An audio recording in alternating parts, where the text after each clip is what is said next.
Peace, beautiful souls, and welcome to another video brought to you by Celestial Alignments. My name is Saleh, and I will be your host today on this channel. Now, we are going to be discussing the psychological effects of our childhood. Now, it is common information, common knowledge that children are like sponges, you know what I'm saying? And it's also a value to understand that typically when we come into the physical world, we don't come equipped with self-consciousness or, alright, what would be considered an ego or the ego, you know what I'm saying? Even though, of course, there is a sense of individuality there, but what I'm trying to hint at is the fact that when a child incarnates into this physical world, they are operating primarily from their subconscious minds, you know what I'm saying? And so when it comes to the word subconscious, sub just means below, and conscious, right, is awareness, recognition, and things like that. So everything that's subconscious actually has to deal with the spiritual world, you know what I'm saying? And this fits wonderfully, right, when we understand that, like, everything that happens in the spiritual world is replicated into the physical world.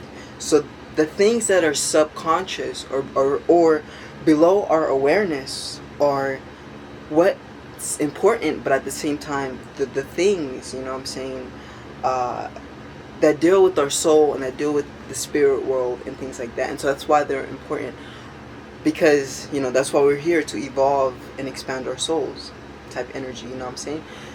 But yeah, so a soul, when it incarnates into this physical world as a child, specifically from the ages 1 to 3, you know what I'm saying? It's like 1, 2, and 3, because we're going to integrate the chakras as well, because the chakras are really nothing more but different minds, you know. And the way that I like to explain it, but like to explain it, is I explain that when it comes to the chakras, each chakra is like a disc, you know what I'm saying? And because the word chakra is Sanskrit for wheel, or the wheel of life. And when you think of a disc, a CD disc, right, you think of a spinning wheel. And so each chakra contains a specific information, you know what I'm saying? It's like each chakra is like a disk drive with certain info. So the root chakra is like our energies that deal with our physical body, you know, and this is also Mars energy. And we know it's Mars energy, whether we look at it from the angle that, you know, the colors correlate, like Mars is a planet, the red planet, you know what I'm saying, and its color is red. The energy of red is Mars in general. The root chakra is red. Through Scorpio, Mars rules the sex organs. The root chakra deals with our, you know, sex organs. Mars is also our animal. I was gonna say bestial natures. You know what I'm saying, or animalistic natures and desires. And these are all things that deal with the root chakra. You know what I'm saying. And so that's like the first step, you know, if we're to look at it from the angles of the chakras. When a child is first born, they are, in a sense, equipped with the necessity to, like, ground themselves into this physical world, you know what I'm saying? Start becoming familiar with certain things, start becoming familiar with their bodies, because mind you, the root chakra's energy deals with the physical body and everything like that, you know what I'm saying? And it also deals with survival. And so these, you know, at this basic perspective of the child, you know, they're most definitely focused on staying alive, you know, making sure that they're fed, I guess. And this is where sleep and there's a lot of, right, sleep and eating energies that go on at this moment, you know what I'm saying?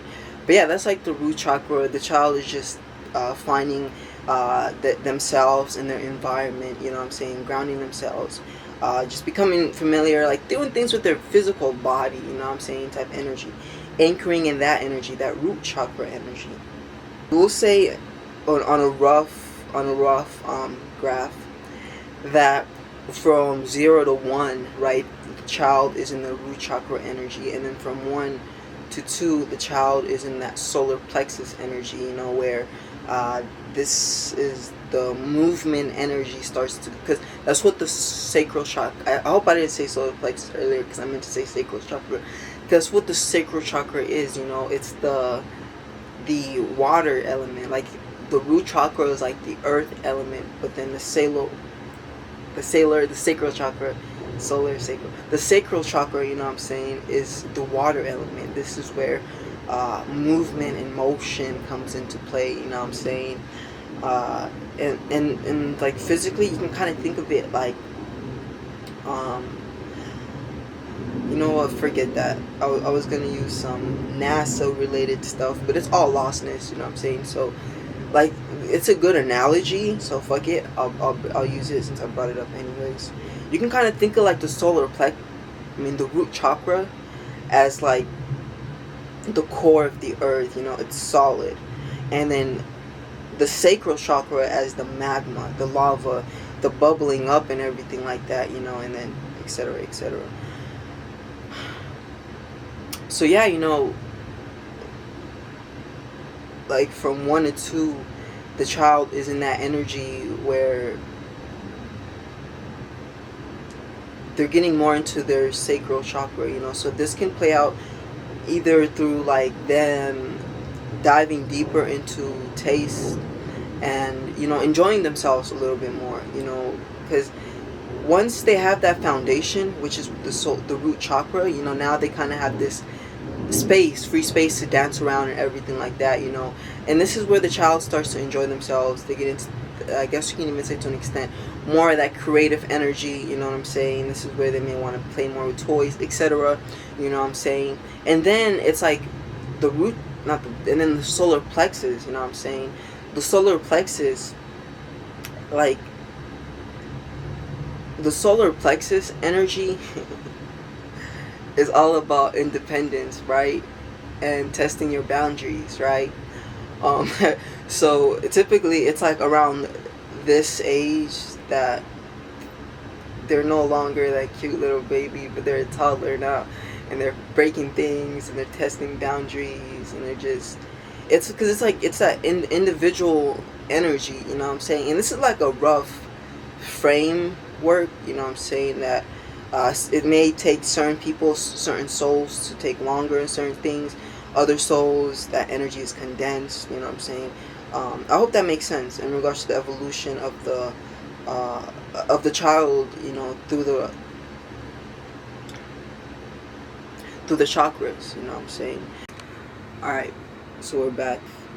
Essentially, it's a value and important to understand that from many angles, the experiences we had as children, like, laid out the roadmap, yeah, laid out like the roadmap for how our experiences would be later. Now, when it comes to astrology, it's important that I explain, to you guys what a birth chart is exactly.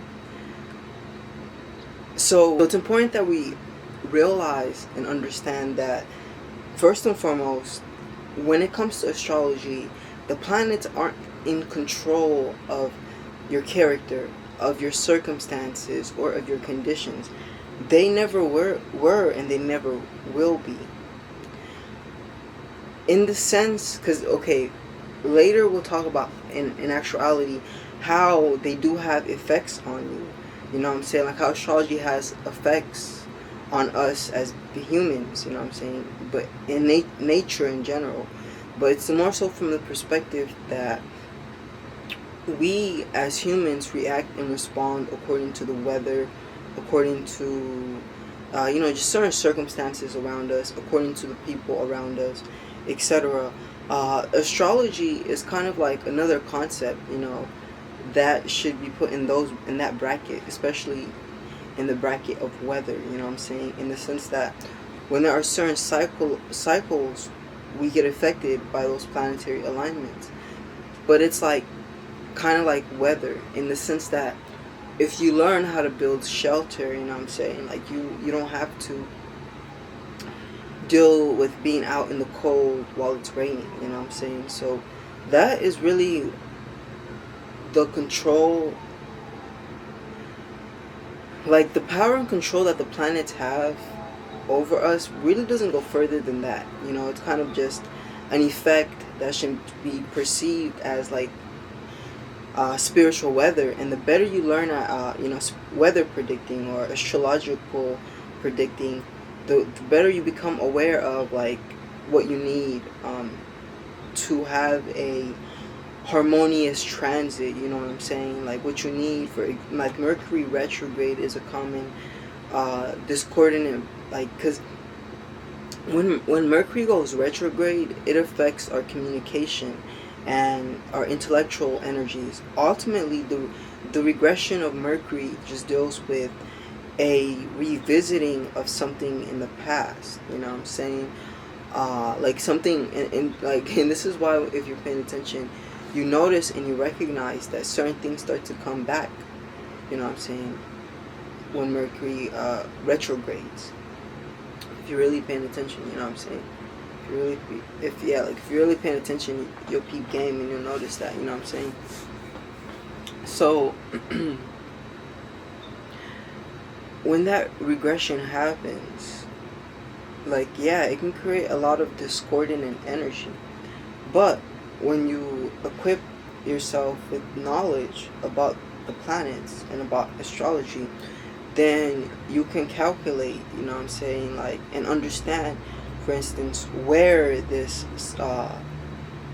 astrological event is taking place in your birth chart. You know what I'm saying?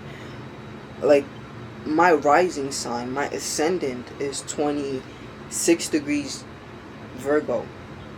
What that means is 4 degrees of my first house is Virgo, and then 26 degrees of my first house is Libra energy.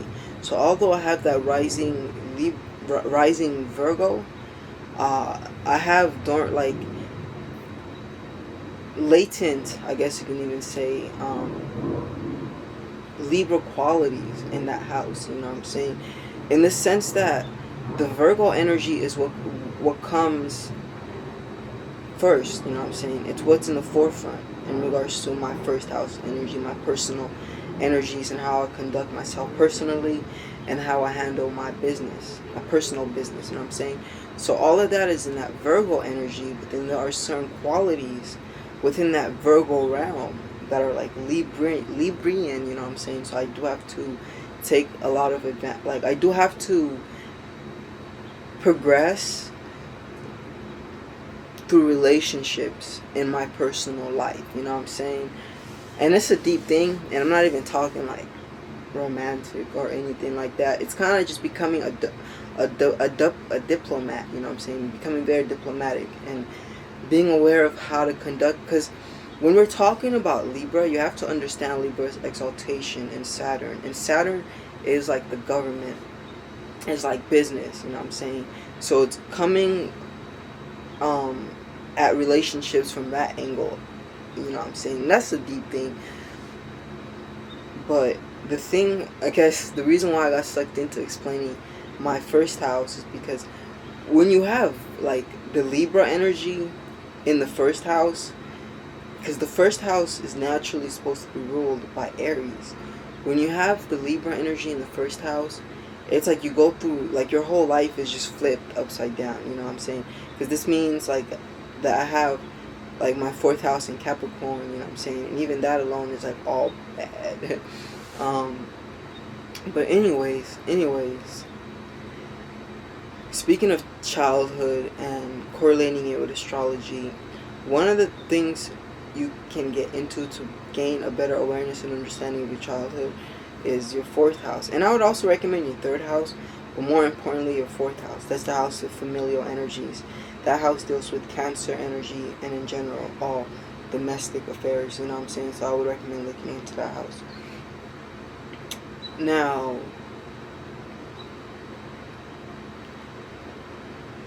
what I was going to get into and what I was going to discuss, you know, originally was, well, I did start talking about progressions, then I did kind of dive deep into what the birth chart is, and I didn't finish that, so I think I should wrap it up and then move forward. So check this out. When it comes to the birth chart, it's like you have certain energies within your being, you know what I'm saying, within your soul. And it's important that you understand that you exist beyond the flesh. Like, you existed before conception even happened, before, you know, like your mom and your dad did the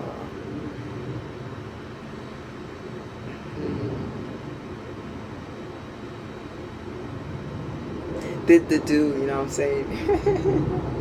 I guess that's the best way to articulate that. Even before your mom and dad did the do, you existed. You were somewhere, we'll say, I don't want to use the term purgatory, but in the spirit, in the astral plane, floating around, you know what I'm saying?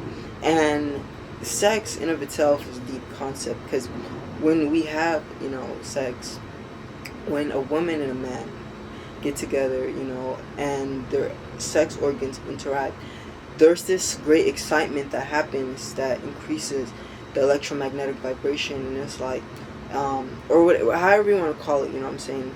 But I'm gonna use the term electromagnetic, because like our nerves are electrical, you know what I'm saying? Your nerves are like, you know, not currents, but they have currents of electricity running through them, you know what I'm saying? And it's like our sex organs, you know what I'm saying, have like the most concentration of nerves. So it's like there's an excitement of nervous energy that happens.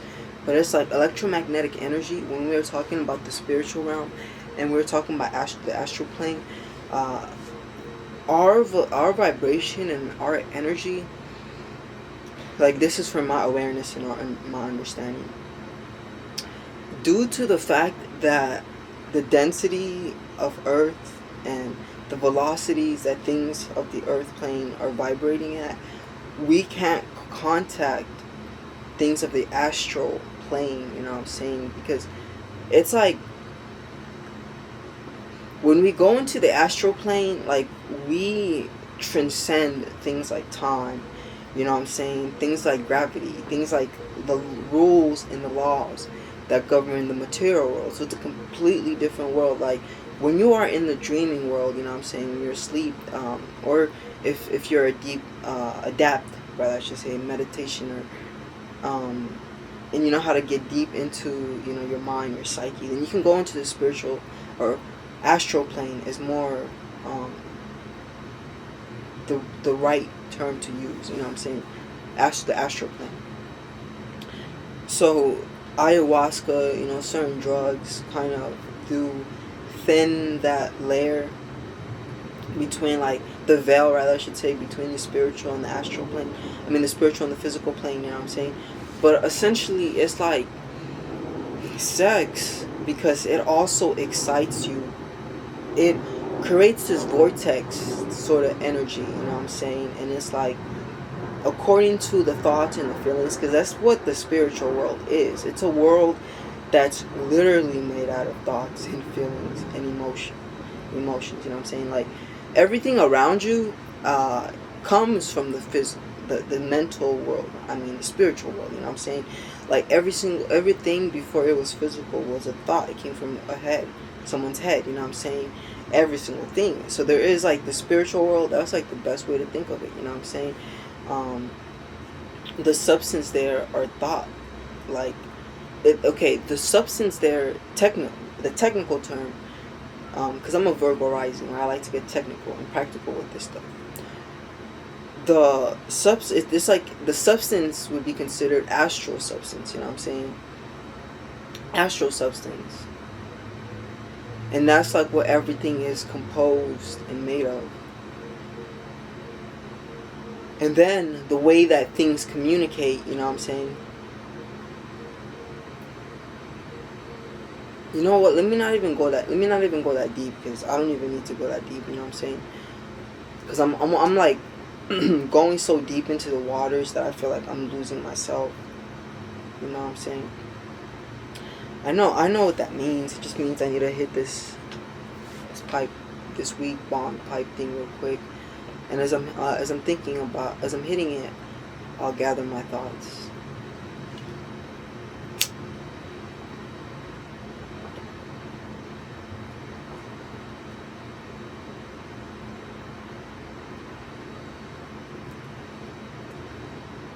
Hmm.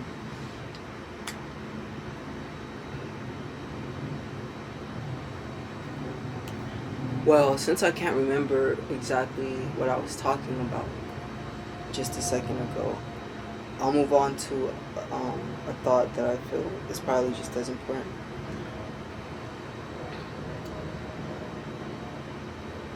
Essentially, you know what I'm saying? Like, I remember what I was talking about. Astral vibrations, astral substance, you know what I'm saying? So it's like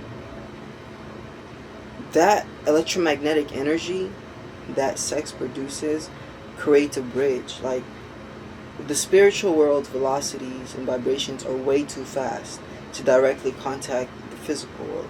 But the physical world's vibrations and velocities are way too slow to contact the spiritual world. You know what I'm saying? Yeah. And so there's like a intermediate energy, and that intermediate energy is our electromagnetic ability. You know what I'm saying? So it's like here you were in the spiritual world floating around, right?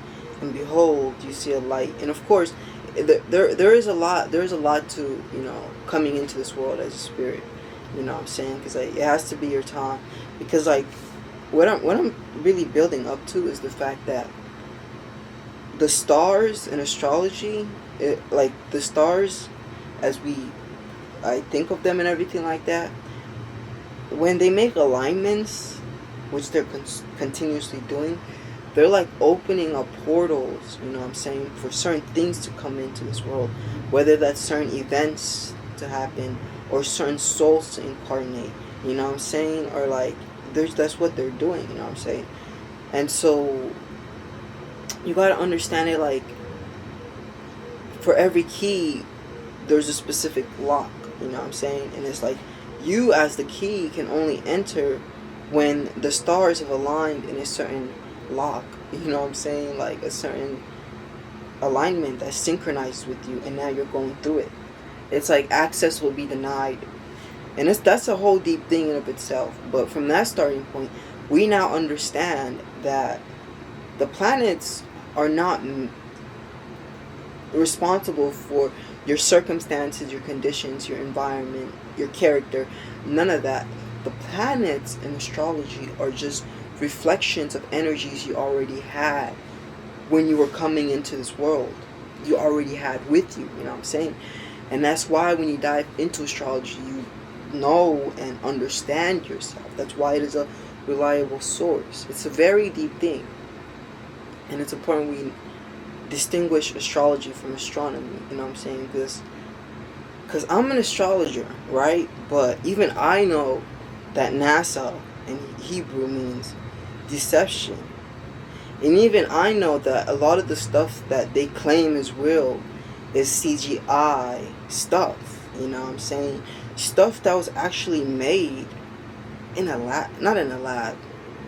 Well, yeah, in a lab, you know, on a computer in a lab, you know what I'm saying? Type energy. So, it's like the concept of NASA and everything like that in of itself is like a religion. And I think I already talked about this earlier, you know, about science. I don't even want to get into that energy right now, because that is a deep thing in of itself. So yeah, now that we got that out the way, I think I'm just gonna finish my wrapping up on explaining how like you as a soul come into this world, and how the union between you, the union of your mother and father, you know, like, and according, and like the thoughts and emotions that they were in, you know what I'm saying, if it was a union, we can say that was dealing with like love, then it's like,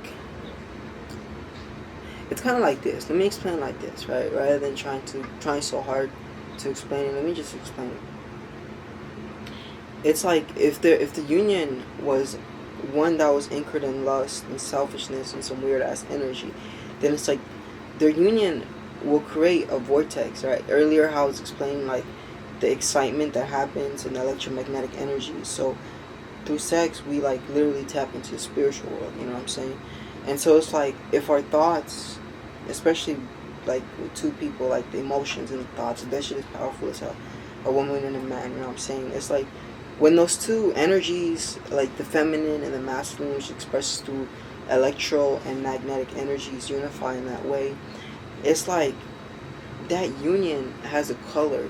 Like the electromagnetic field or energy that created has a color, like an attraction about it that deals with the thoughts and emotions that were on the two engaging in that energy.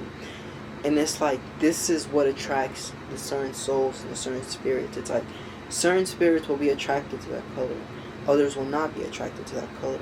If the union was based on some like just material lust, just want to bust the nut like on some rape shit or whatever, you know what I'm saying, then like it's mostly going to be more Martian energy, more aggressive energy, you know what I'm saying, like more selfish orientated energy. So like the souls that are attracted there are more on that wavelength of energy. And that's a deep thing, that I can't really explain right now, because this is a video about the psychological effects of our childhood. But yeah, so really, even the effect, even like the thoughts and feelings that your parents had when they were having sex, and that was when you were conceived, but also especially more importantly, the thoughts and the emotions that your mother was having while she was carrying you in her womb. That is very important. It's like, because physically you and her are bonded, but spiritually in the astral plane, your two energies are close as well, you know what I'm saying? And in the astral plane,